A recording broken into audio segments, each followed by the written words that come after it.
isang magandang araw sa inyong lahat mga ka-junkers ko dyan, mga ka-junk shop. So muli po tayong nagbabalik at medyo matagal tayo bago nakapag-upload ng ating panibagong video. So ayun nga po mga ka-junkers, mga ka-junk shop, no? Meron po akong nabili na malaking piano. Nagulat din po ako dito sa piano to kasi po ito, kung makikita nyo, ito po yung piano. Nagkalusag-lusag na po yan. Yan po malaki, mga ganito kataas. Tapos nagulat po ako na ang laman po niya ay sobrang daming board. Yan po mga ka-junk shop, kung makikita nyo po, puro board po yan. Hilera na yan. Tapos bukod pa po yung nandito sa kabila. Tapos sobrang dami niyang wirings. Ito nga po palang piano na nabili natin, ito ay sa Japan surplus daw po ito nabili. Kaya pala sobrang dami ng mga laman ito. Bukod po sa mga board, meron din po tayong makukuha dito ng mga transformer na may lamang copper or tanso, mga ka-junk shop, no? At saka ito mga ka-junk shop, makikita nyo po ito. Ito po is aluminum. Ito po ay kasama dito sa piano na to. Medyo ano na lang siya, yung hiwalay-hiwalay na siya kasi nga sinimulan ko na kasi itong chop-chopin or baklasin itong mga nakaraang araw pa kasi to.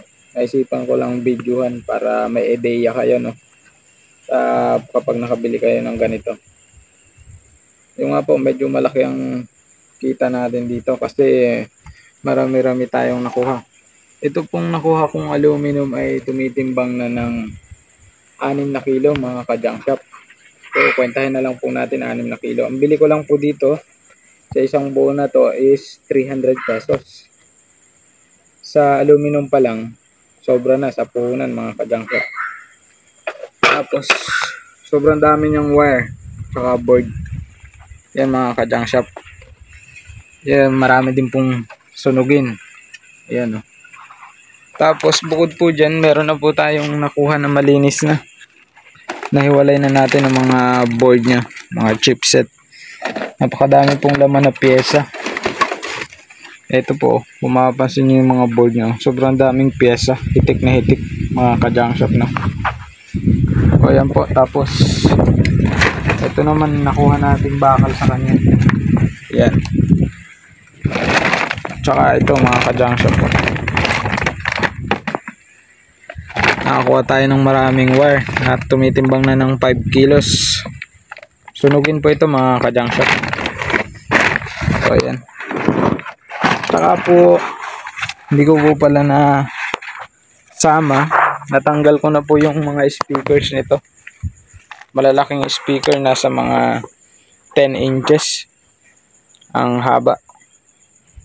Tsaka po yung ibang bakal, hindi ko na rin po nasama kasi natabunan na eh. Nung kinarga ko po kasi ito, nagkandalusag-lusag na siya. Pero estimate ko po na siguro mahigit 1,000 papatakan ito kapag ka nalinis. Yan po mga ka-junk shop. Pero po yung mga kahoy nyo, gawa po siya sa lawanit. Kaya po siya ay pag nadali ng tubig, naglulusag-lusag. So ayun po mga ka-junk shop, no? Sana may napulot din kayong idea dito sa video na to. Sa sunod po, huwag kayong manghinayang na kunin. Halimbawa may magbenta sa inyo nito o kaya may magbigay. Okay po, marami naman laman. Mga ganito kalaking piano. So ayun lang para sa ating video na to. Maraming salamat. Huwag po kalimutang mag-subscribe sa ating YouTube channel para lagi po kayong updated sa mga video sa ating i-upload. Maraming salamat po.